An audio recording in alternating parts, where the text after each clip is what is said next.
नमस्कार, इस खास बुलेटिन में आपका स्वागत है। मैं हूं रुचि शर्मा। लीडिंग क्रिप्टो करेंसी निवेशकों के भरोसे को फिर से हासिल करने वाली कुछ परियोजनाओं के साथ लाभ प्राप्त करने में सफल रही है, जबकि बीटीसी ईथर पिछले 24 घंटों के दौरान उच्च स्तर पर पहुंच गए। कुछ कम जाने माने प्रोजेक्ट्स ने भी ट्रैक्शन गेन किया।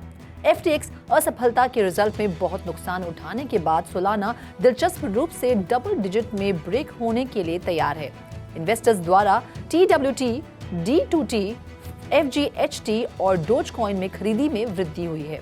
2023 में हायर पोर्टफोलियो एलोकेशन की उम्मीद के बीच ग्लोबल सेंटिमेंट्स रिस्की एसेट के पक्ष में हो गए हैं। इस बीच ग्लोबल क्रिप्टो मार्केट कैप पिछले दिन की तुलना में 1.06% बढ़कर $806.40 बिलियन हो गई है। पिछले 24 घंटों में total crypto market volume $24.10 billion है, जो 44.49% की बढ़त करती है। DeFi में टोटल वॉल्यूम हाल ही में $1.72 बिलियन है, जो टोटल क्रिप्टो मार्केट के 24 घंटों की वॉल्यूम का 7.15% है। सभी स्टेबल कॉइन्स की वॉल्यूम अब $21.62 बिलियन है, जो टोटल क्रिप्टो मार्केट के 24 घंटों की वॉल्यूम का 89.71% है। बिटकॉइन ने पिछले 24 घंटों में 0.65% की बढ़त के साथ $16,680 के आसपास ट्रेड किया, जबकि ईथर ने उसी समय सीमा में 1.6% ऊपर $1,215 के आसपास ट्रेड किया। दुनिया की सबसे बड़ी क्रिप्टो एक्सचेंज बाइनेंस 2 जनवरी को गोपैक्स के एक्विजिशन को पूरा करके साउथ कोरियन मार्केट में फिर से प्रवेश करेगी। गोपैक्स साउथ कोरिया के टॉप 5 क्रिप्टो करेंसी एक्सचेंजेस में से एक है। मामले की जानकारी रखने वाले एक अधिकारी के मुताबिक एक्विजिशन की घोषणा क्रिसमस के आसपास की जानी थी, लेकिन अंतिम बातचीत के कारण इसे टाल दिया गया। बाइनेंस CEO चैनफेंग जाओ जनवरी 2021 के बाद सक्रिय रूप से साउथ कोरिया में फिर से प्रवेश करना चाह रहे थे। बाइनेंस ने हाल ही में गोपैक्स के एक्विजिशन पर ड्यू डिलिजेंस पूरा किया है। डिस्कशन फाइनल स्टेज में पहुंच गई है, क्योंकि बाइनेंस CEO ली जंग से बहुमत हिस्सेदारी खरीदना चाहता है, जिसकी गोपैक्स में 41.2% हिस्सेदारी है। Turkey online public service logins के लिए ब्लॉकचेन टेक्नोलॉजी का इस्तेमाल करने का इरादा रखती है।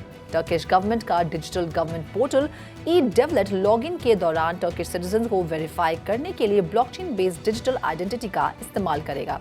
रिपब्लिक ऑफ टर्की के प्रेसिडेंट फुआट ओक्टाई ने डिजिटल टर्की 2023 इवेंट के दौरान घोषणा की कि नागरिक ब्लॉकचेन बेस्ड डिजिटल आइडेंटिटीज का इस्तेमाल करके ई-वॉलेट एप्लीकेशंस को एक्सेस करने में सक्षम होंगे।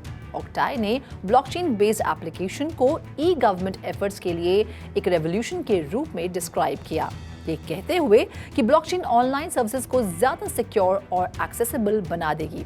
यूजर्स अपने मोबाइल फोन पर डिजिटल डेटा स्टोर कर सकेंगे। हांगकांग के financial service providers, local brokers और फंड मैनेजर्स सहित नई लाइसेंसिंग रिक्वायरमेंट्स की तैयारी के लिए मार्गदर्शन मांग रहे हैं, जो उन्हें रिटेल ट्रेडर्स को सर्विस प्रोवाइड करने की अनुमति देगा। हांगकांग के अधिकारी हाई मार्केट कैपिटलाइजेशन और लिक्विडिटी वाले रिटेल इन्वेस्टर्स को क्रिप्टो करेंसीज और वर्चुअल एसेट में ट्रेड करने की अनुमति दे सकते हैं।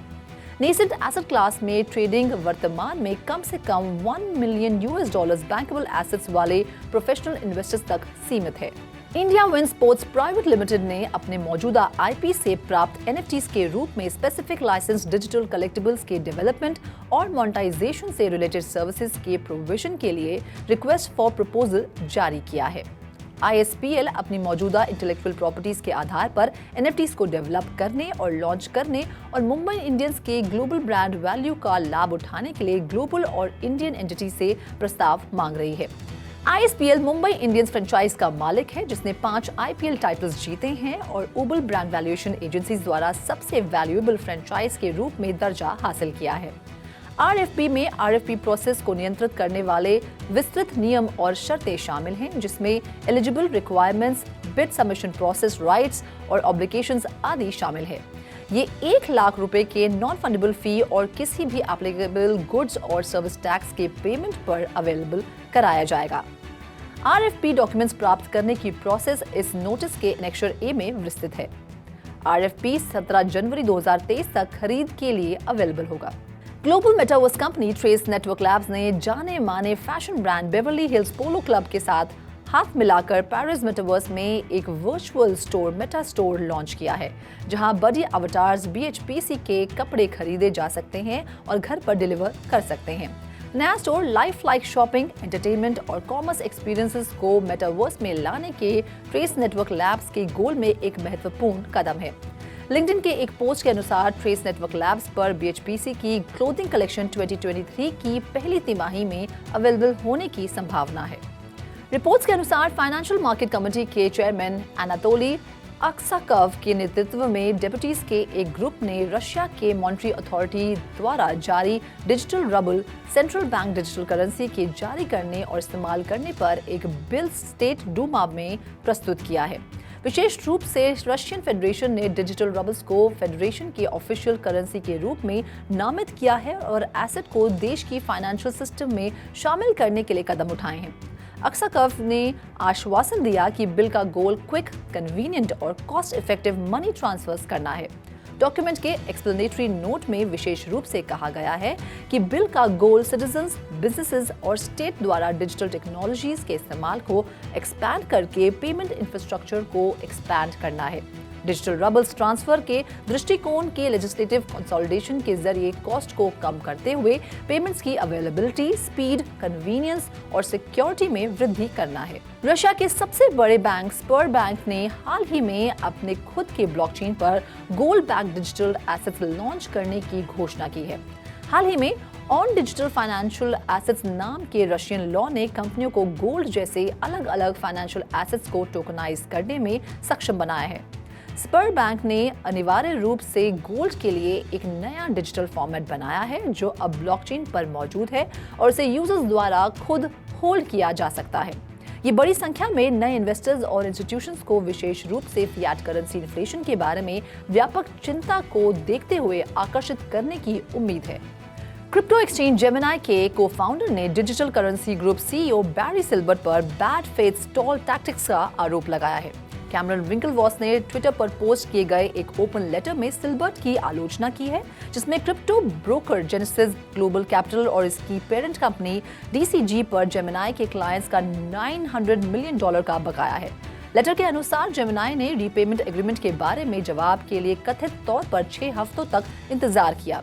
सिल्बर्ट ने ट्वीट करते हुए जवाब दिया कि DCG ने जेनेसिस और जेमिनाई के सलाहकारों को 29 दिसंबर 2022 को एक प्रपोजल दिया था और उस पर कोई रिस्पॉन्स नहीं मिला। विंकलवॉस ने DCG CEO बैरी सिल्बर्ट पर $1.675 बिलियन के फंड का इस्तेमाल करने का भी आरोप लगाया। विंकलवॉस ने दावा किया कि DCG का बकाया जेनेसिस है और इसका इस्तेमाल उन उद्देश्यों के लिए किया जाता है जो लेनदारों को चुकाने के बजाय अन्य DCG वेंचर्स की मदद करते हैं।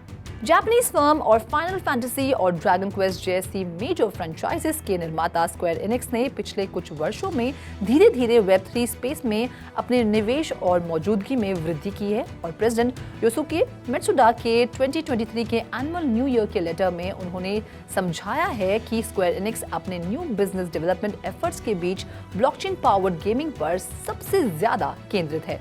मैत्सुदा ने लिखा है कि स्क्वायर एनिक्स अपने मौजूदा फ्रेंचाइजी के बजाय ओरिजिनल IP पर आधारित मल्टीपल ब्लॉकचेन गेम्स डेवलप कर रहा है और कंपनी इस साल और गेम्स की घोषणा करने की योजना बना रही है।